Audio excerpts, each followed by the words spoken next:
Okay, I'm going to show you how to do my Let's Dance stitch. So first let's take a look at it. There's lots of texture in here.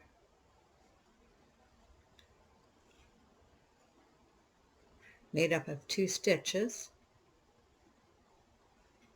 So I'm using 18 pegs, and 18 pegs is enough to give me my owl-eye border here and enough of the pattern for about a scarf width or a very thin kind of shawl.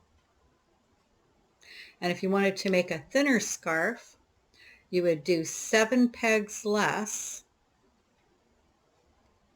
and then you would have it looking like this with the 2 owl eyes and the one in the middle. Okay, so if you want to have it bigger, you're going to do 7 stitches more, and 7 stitches more would have you doing this stitch here and then the 4 here. So you'd be the 18 plus 7, and it would be 7 each time for how big you wanted it. And if you wanted to do this as a blanket pattern, then you would just keep doing the 7 more. Okay, I hope that's clear. And I marked the pegs, and so the ones that are owl eye, I marked all white so I'd know they were owl eye. So 1, 2, 3, 4. So set of 4 owl eye, 3 of the other stitch, 4 owl eye, 3 of the other stitch, and 4 owl eye at the end for the borders. And it's a stitch video, so I'm not going to tell you how to make a project, but I'll give you enough information that you can go ahead and do projects. So I cast on with a chain cast on, and that will be right in the description, the link for it, so you can just go there and see it, and so will the matching cast off be there in the link on the description. Just scroll down. Okay, and then I did only 2 rows of owl eye, but what you can do is 4 rows of owl eye, and then it will match right here perfectly, right? The border going all the way around if it was a blanket, or depending what you're going to use it for. You can do this stitch in the round, but you won't have this so zigzaggy. It'll be more straight dashes, but it looks good in the round too.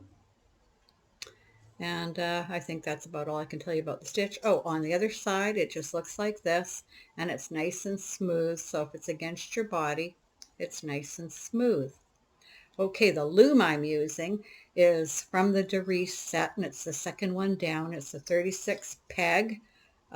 It's 3/4 inch, but when you measure it from where you measure, it's a little smaller than 3/4 inch, but still close enough in the 3/4 inch range. And the Nifty Knitter and all those sets would be just the same, or whatever ones you get at Michael's or Hobby Lobby or Joann's or wherever.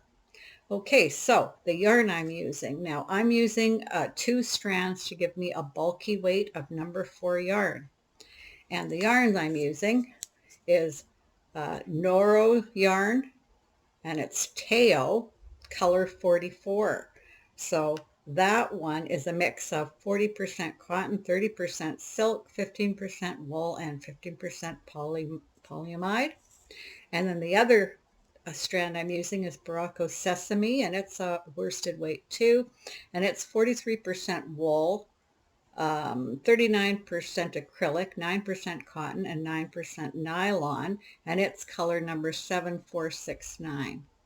So those are the 2 yarns I'm using, and I just rolled them into a ball because that's how I like to do it when I have them. So that's the ball, and that's what it looks like. Some pretty colors in here. Okay, and so the loom hook I'm using is just a loom hook that was from a company called We Have a Handle on This. They stopped making loom hooks, but I understand that they are going to start making them again. In the meantime, there are ones on Etsy, so you can get very similar ones. Okay, So we'll just get started. Okay, so I did a number of the edge stitches here, and I'm just going to undo this one to see how many stitches I had on there, just the one. Okay, so it's owl eye, so I'm going to do these 2 stitches, and I'll show you how I did the edges and everything when we get to do another row. And so I take my 2 yarns and I put them over, and I'm in a U-wrap, right? And then I come back around and in front. You always do that for owl eye, and then keeping it loose, and then I just knit this one over, and then I knit this one over, making sure these are 2 strands left. Okay, and then I come back around. I'm always at peg 1. I come around to wrap it, but now I'm on a peg that doesn't have a marker, so I'm just going to hold it here, not do anything, and I'm going to do the 2nd stitch over, tighten it a little bit. And now for these 3 pegs, I'm going to do juniper stitch. So to do that, so these are my unmarked pegs. I'm going to go in front, back around, so that the working yarn is wrapped twice around. Okay, so we have the strand at the bottom and the working yarn making 2 strands. Then I'm going to take the 2 from the bottom and just put them over the top. Go to the next peg, wrap it twice like that. Take the 2 from the bottom, just put them over the top. And it's as loose or as tight as you want to make it, because you're making the tension with this working yarn. If it's too tight, then loosen it. Okay? And I'm going to do number 3. And that's it, 3 juniper. And then we're back to the 4 owl eye. So we go over peg 1, knit it, come back around over 1 and 2 and knit them, keeping it nice and loose. We're on peg 1, keeping it nice and loose. And then the last one of the marked pegs. It's a really easy stitch, really. And then we need the 2nd stitch on here, so we can just do that. I'm just going to rest it here. And then we do the 3 juniper. So like that, like this, and like this.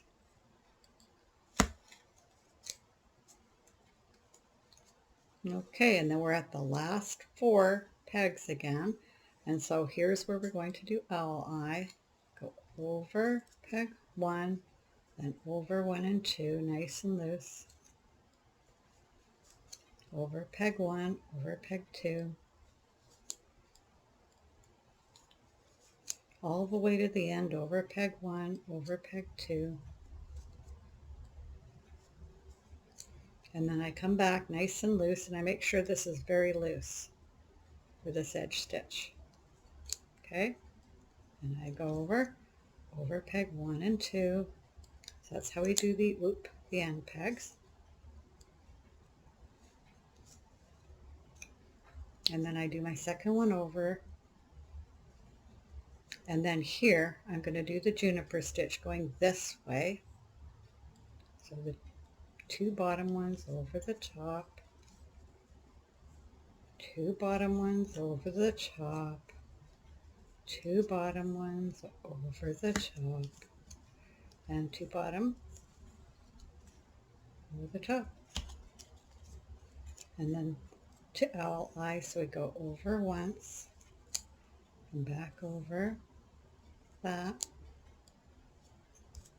Always on peg 1, over 1 and 2, nice and loose.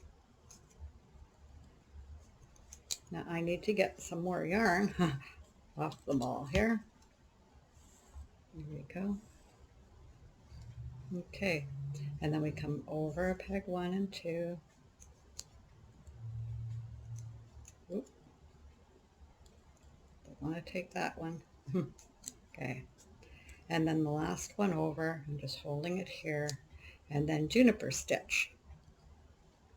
So I think you know enough of how to do this stitch. We'll just meet you up close to the end.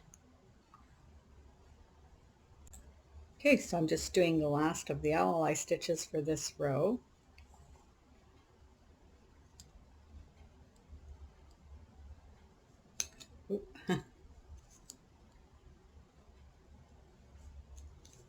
And then come back over and do the last 2 pegs, and keeping it nice and loose, I come back around, keeping it loose.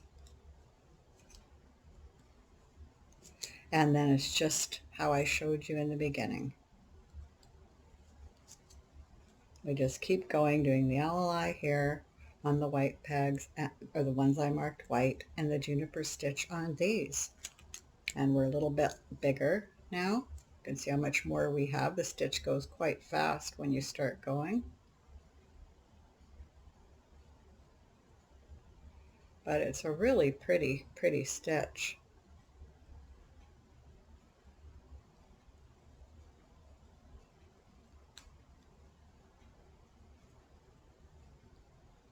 We'll take one more stitch, look at this, and it's just stretched up here, but this is what it looks like down here at the back.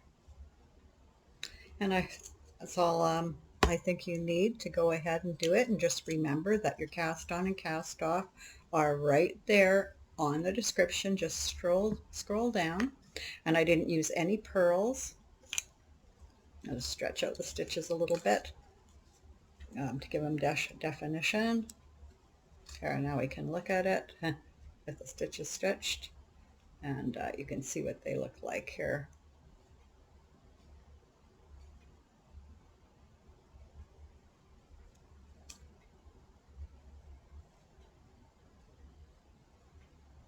Okay, so I hope you enjoyed the video, and until next time, bye.